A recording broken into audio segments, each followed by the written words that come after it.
Hey guys and girls, welcome to this week's episode of the B.Invested Birchy podcast. I'm your host, Nathan Birch. This is the show unraveling the truth to the facade of the 21st century. We're now exiting the matrix and waking up to motherfucking reality. Today's reality, it sounds like Groundhog Day. Every year, every election, every couple of months, every couple of weeks, every couple of days, you hear the same crap. Negative gearing, avocado and toast. It's the baby boomers, scrap negative gearing. It's greedy investors, whatnot. I'll tell you what narcissists always do. Narcissists, when you go and research what they do, they blame and they try and make you feel like it's your problem and they've got nothing wrong and they're your hero. Come and run into their arms, right? The government, the media, are there trying to blame. It's because of avocados and toast. It's because of the greedy baby boomer that bought their house 50 years ago. It's because of the greedy investor that wanted to get ahead, right, in the system that's there. But they never sit there and talk about the fact that they've devalued your currency. They've printed tens of trillions of dollars in the last 5 years. They've printed hundreds of trillions, quadrillions since 1970, which has caused this inequality in housing and lifestyle and a big divide for people. They don't talk about the fact that the government has increased migration policy to double the amount of people coming to the country, which already puts pressure on an already strained system. But it's all because of the greedy investor and the old granny and you wanting to have avocado on toast, right? When you listen to the news, and we're going to hone straight into negative gearing. And negative gearing is shit anyway, right? Who want to go and sell it? Imagine setting up a business. Imagine this, right? Someone goes to work, and when they go to work, they're not going to get paid. They're going to pay their boss to turn to work, right? What employee goes and pays their boss to go to work? Not many. If you find some, let me know. It'll be great.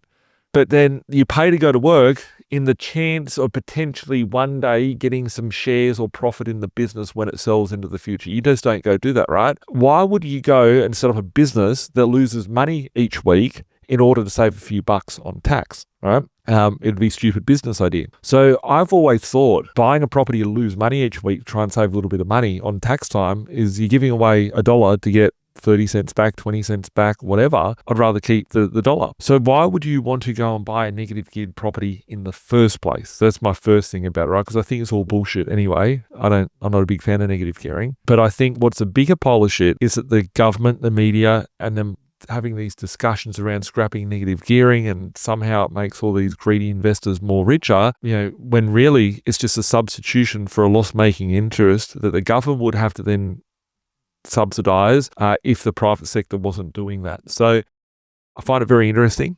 I want to break down a few stats that I thought about and what would really happen if we were to remove negative gearing. So firstly, I like buying properties with a neutral cash flow. I like buying properties that are positive cash flow, so negative gearing is not a big factor in my life. But if it was, how much does it really affect me? How much does it affect the rest of the market? Who would carry the burden on having to provide the property for the people if that was to be the case? I want to talk about the scrapping of negative gearing. So let's just jump into that for a second, right? So here I am. If you're watching this on a video, I'll get the editor to throw it up on the screen. As we can see here from ipa.org.au. In fact, if negative gearing were to be abolished, the likely result would be the contraction of housing supply. That is what happened when Bob Hawke, the Labor governor at the time, briefly quarantined negative gearing in the mid-1980s. So the Labor government has removed negative gearing beforehand in the 1980s.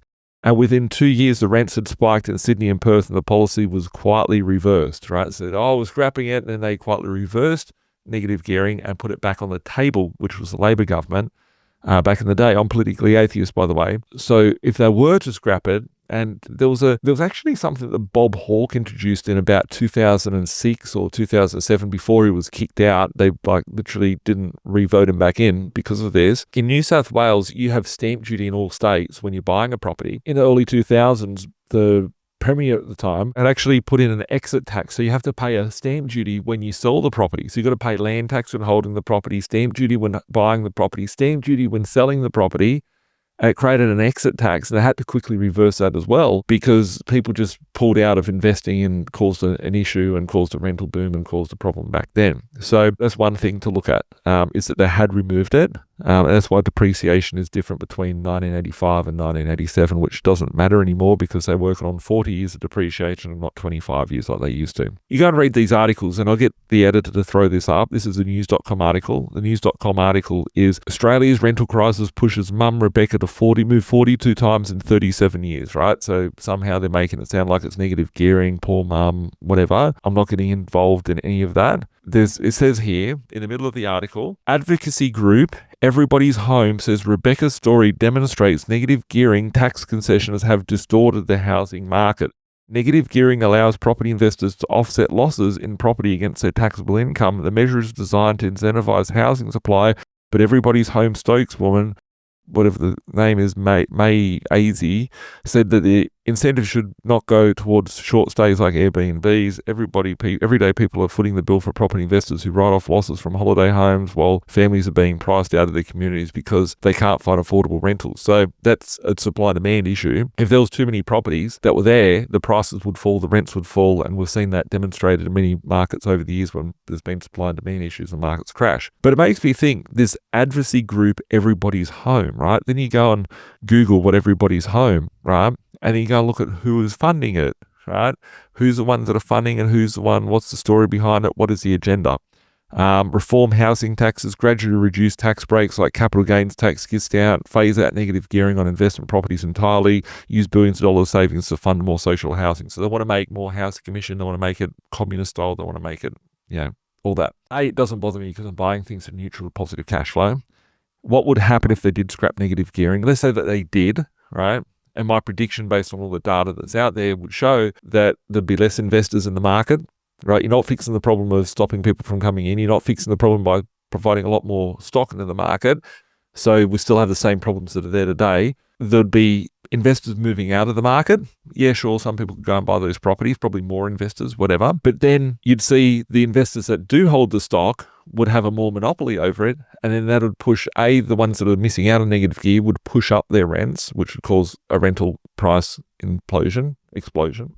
But then it would be absorbed in that market. People like you, hopefully, and people like me that like buying properties that are neutral to positive cash flow, if the rents went up by $50, $100, $200, $300, $400 a week, that would mean our cash flow just improves, which is fantastic. So that's one aspect of it. So would it be detrimental? I'd actually encourage to bring it on. Whatever it is, we'll make good out of that market. Once you've got the exposure, you've got the position, you've got the net, you've got 5, 10, 15, 20 properties in your portfolio, you're going to be able to benefit from all these things. If you're buying properties with negative cash flow, it's a very fast way to go bankrupt. Just like a business that loses money each year, you'd be insolvent. So you don't want to buy negative cash flow properties from the start. But the question is that's assuming, there's negative geared benefits that are there, right? I don't know too many people that are just randomly going out and buying properties to lose money. But that's taken out of the fact that if someone's bought a property 20 years ago, right, or 10 years ago, or 5 years ago, it could have been negative geared 10 years ago, but the mortgage could have been paid down, the rents have gone up. Those properties that were bought 5, 10, 15, 20, 30, 40 years ago are now positive cash flow anyway, right? So those properties, it doesn't affect those people. Now, I know what you're probably saying, well, let's assume that you are negative gearing and blah, blah, blah. What ways can we do to protect ourselves? So I just think quietly that if you were to buy a property under a company, right, and you to do it in a corporate entity, and I'm not suggesting any tax, I'm not giving any tax advice here, I'm not telling you to go do this, I'm just saying if they changed it, right, others could find loopholes around this. And let's say that loophole would just be to put it under a company or another entity, right? Which would be a very smart thing to do at that point, right? I'm not saying trusts and whatnot, 50% of the time are no good for people, right? I'm not saying to go put it under a trust, so don't interpret that. But if it was to be a fundamental change like that, and people did start using special purpose vehicles to put their properties or assets in, that would mean that you could still benefit from these benefits, but it'll just be under a corporate structure, not under a personal structure. And then let's say that they go, well, we've got to stop doing that under a corporate entity. That would mean that they'd have to rewrite every part of business's tax law, which would never happen. I don't see how these things can get passed. I see it as being hype. I see it as being deflection from the real fucking matter. The more people out there talking about greedy investors, let's look at this, right? People saying negative gearing is bad. Me just making this video questioning whether negative gearing is bad or not, or having to explain myself or explain what the theory of it is, or, someone at a barbecue, whatever. They're not looking and taking pitchforks to the central bank saying, you guys robbed me. They're not taking pitchforks to the government saying, you guys robbed me by printing the country into so much debt. They're not taking pitchforks down to the government and saying, hey, you've brought in too many people, which has now meant that there's not enough properties for my children, and now you've put pressure on the property market and whatnot. So the fact is that this stuff is just noise out there, but no one's tackling the three main reasons of why this has happened. The government has got themselves into too much debt. The central banks have printed too much money, and migration policy has not kept up with the amount of properties that we have. Perfect disaster. I love all three of those things because it's fantastic, because I can benefit from it. I'm not benefiting from negative gearing because I don't want to buy assets that lose money, right? I want to benefit from having cheap credit, having a supply and demand imbalance, and the government doing a bad job at managing their books. And I believe that the problems that are there are systemically bigger than any politician, any political party, and there's opportunities there inside of that to benefit from for all of us. So whenever you go out for a drive, you go for a drive to your job, to your house, to the shops, whatever. You're driving past billions, tens of billions of dollars worth of property. Every door that you pass on the way to wherever you're in transit to, there's a story behind the person that's occupying that space, the story behind the person that owns that property. It could be a waterfront property, it could be a shopping center, it could be whatever. It could be someone's private residence. The reality of it is that there's so much wealth out there that's being created. There's so many opportunities. I look at things, I'm like, I wish I could own that. I wish I could own that. I wish I could own that. The reality is none of that. 99% of the stock in the market in this country is not a good investment. Buying a house for $1 million and renting it out for $500 a week is not a good investment. Buying a property for $500,000 and renting it out for $500 is not a great investment. It's an okay investment. Buying a property where the average house is $1 million and getting $1,000 a week is not a good investment. So if anything, poor civilians that are benefiting from negative gearing are actually benefiting the government and benefiting the system, and they're disadvantaging themselves by paying for one of these complaining people to live in their house, and they're paying and footing the bill for that in the hope of potentially maybe one day I can get a sale and make some money on this property. So my thoughts on it: will they remove negative gearing? They can try. Anything's on the table. Would I buy a negative geared property? No. If the property is negative $20 or positive $20, it doesn't bother me, right? Because the rents go up inevitably. I would actually in a sick and twisted way, I would quite enjoy for them to actually do that, right? It's like, I dare you to do it, right? You just do it. Just scrap it, right? Because I would love to be alive to see and witness the scenario and the chaos and the inability for people to operate, and then I'd hold all the assets, and all my friends and community would hold all the assets, which would benefit severely in a great way that, rent increases, inflation and pressures put in the system. It wouldn't be good for those that are advocating it. And once again, they've been sold a lie on the belief that it's either granny that lives in a house that she's owned for 50 years, eating avocado and toast, or negative gearing and the greedy investors. It's those three things. But the other three things that are the real issue are not being talked about. Yeah, sure, there might be some people cheating the system. There's good and bad at anything. But hey, if you change that fundamental thing, there'll still be ways and doors and avenues to be able to participate and play that game as well, because they can't rewrite the whole history of tax. Well, they could, but it would come with pitchforks and greeted with violence. So interesting time to be alive. Every time I see one of these articles, I'm like, who's putting it out?